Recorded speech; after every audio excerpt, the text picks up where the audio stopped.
السلام علیکم، ڈاکٹر محمد طلحہ آپ کے پیش خدمت ایک نئے ویلاگ کے ساتھ۔ لوگ اکثر سوال پوچھتے ہیں میری پریکٹیکل کلینکل پریکٹس میں کہ ڈاکٹر صاحب کتنا پانی روزانہ پینا چاہیے، کب کب پانی پینا چاہیے، ایکسرسائز کر لو تو پہلے پانی پینا چاہیے بعد میں پانی پینا چاہیے، بچوں کو کتنا پانی پینا چاہیے، بوڑھوں کو کتنا پانی پینا چاہیے، نوجوانوں کو کتنا پانی پینا چاہیے۔ تو آج میں اسی ٹاپک کو کور کر رہا ہوں۔ سب سے پہلے تو میں آپ کو یہ بتانا چاہ رہا ہوں کہ اس وقت ہمارے خطے کے اندر جو ہے وہ موسم تیزی سے تبدیل ہو رہا ہے۔ موسم گرما جو ہے وہ جا رہا ہے اور موسم سرما جو ہے اس کی آمد ہے۔ تو میکسیمم 1 سے 1.5 مہینے کے اندر جو ہے موسم بالکل ہی کافی حد تک تبدیل ہو چکا ہوگا۔ تو اس موسم کے اندر جو ہے نا وہ پانی کی اکثر کمی جو ہے نا وہ ہو جاتی ہے۔ اکثر لوگ پانی کی کمی کے ساتھ ہمیں پریزنٹ کرتے ہیں، ہمارے پاس آتے ہیں۔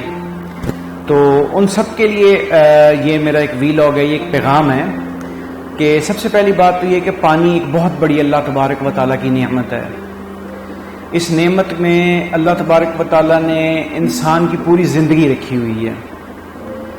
یہ ہمارے سروائیول کے لیے سب سے اہم ہے آکسیجن کے بعد۔ اس کے بغیر ہمارا سروائیول نہیں ہے۔ لہٰذا پانی کی معقول مقدار ہماری روزمرہ کی صحت افزا زندگی کے لیے بہت ضروری ہے۔ تو بغیر کوئی وقت ضائع کیے ہم اس چیز کی طرف آتے ہیں کہ پانی کی کمی کی وجہ سے کون کون سی علامات ہیں جو اس چیز کا سائن اینڈ سمٹمز ہوتی ہیں، اس چیز کی علامات ہوتی ہیں کہ بندے کو یا پیشنٹ کو یا کسی شخص کو پانی کی کمی جو ہے وہ ہو رہی ہے۔ تو سب سے پہلے بات یہ ہے کہ اس کی زبان، اس کے ہونٹ جو ہیں وہ خشک ہونا شروع ہو جاتے ہیں، ان میں ڈرائینس آ جاتی ہے۔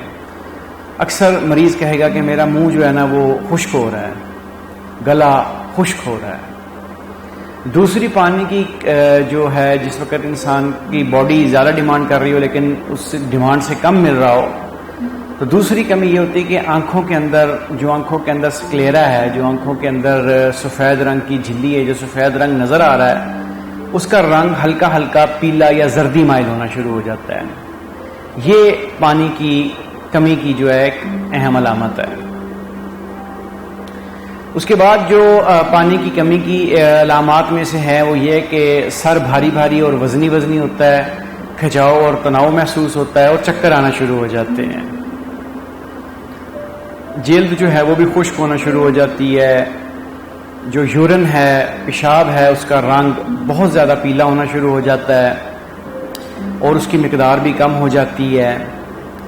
اور اکثر اوقات اس طرح بھی دیکھا گیا ہے کہ پانی کی کمی کے ساتھ جسم میں جو ہے نا وہ ٹھنڈے پسینے آنے شروع ہوتے ہیں۔ اس کا مطلب یہ ہے کہ پانی کے ساتھ ساتھ جو ہے وہ نمکیات کی بھی کمی ہو رہی ہے، الیکٹرولائٹس کی بھی کمی ہو رہی ہے۔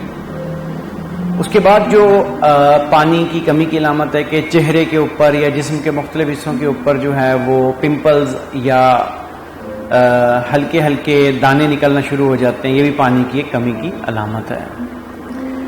تو پانی کتنا پینا چاہیے؟ دیکھیں، پانی کی جو مقدار ہے وہ موسم کے اعتبار سے، روزمرہ کی جو انسان کے روزمرہ کے کام ہوتے ہیں، کارکردگی ہوتی ہے، اس کے اعتبار سے یہ ہائیلی ویریبل ہے، یہ ویری کرتی ہے، یہ تبدیل ہوتی رہتی ہے۔ جو بندہ اے سی والے ماحول میں بیٹھا ہے اس کے لیے مقدار کم ہو جاتی ہے، جو بندہ کھلی فضا میں گرمی میں کام کر رہا ہے، کھیتوں میں کام کر رہا ہے یا مزدور ہے وہ کام کر رہا ہے، اس کے لیے پانی کی مقدار زیادہ ہو جاتی ہے۔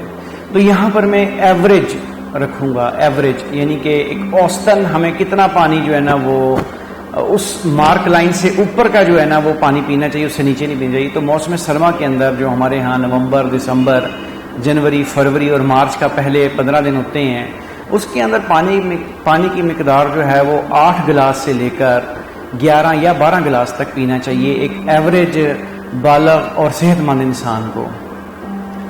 اور جو موسم گرما ہیں جو مارچ کے وسط سے شروع ہوتے ہیں اور اکتوبر تک چلا جاتا ہے موسم گرما، اس کے اندر ہمیں پانی کی مقدار بڑھا دینی چاہیے۔ کم از کم ہمیں 16 گلاس تک لے جانا چاہیے روزانہ، 16 گلاسز۔ اور اس کے بعد جو ہاٹ ہیومڈ موسم آ جاتا ہے، یعنی کہ جو حبس کا موسم آتا ہے جس کو ہم کہتے ہیں جولائی اور اگست ہے اور سپٹمبر کا پہلا وسط ہے، تو اس کے اندر ہمیں پانی کی مقدار 20 گلاس سے 22 گلاس تک کر دینی چاہیے تاکہ ہمیں پانی کی کمی کا سامنا ہرگز نہ کرنا پڑے۔ تو امید کرتا ہوں کہ میری یہ ویڈیو آپ کو بہت پسند آئے گی، اور اگر میری یہ ویڈیو آپ کے لیے رہنمائی کرے تو کائنڈلی اپنے دوستوں احباب میں ضرور شیئر کیجیے گا۔ اپنا اور اپنے ساتھ رہنے والوں کا خیال رکھیے گا۔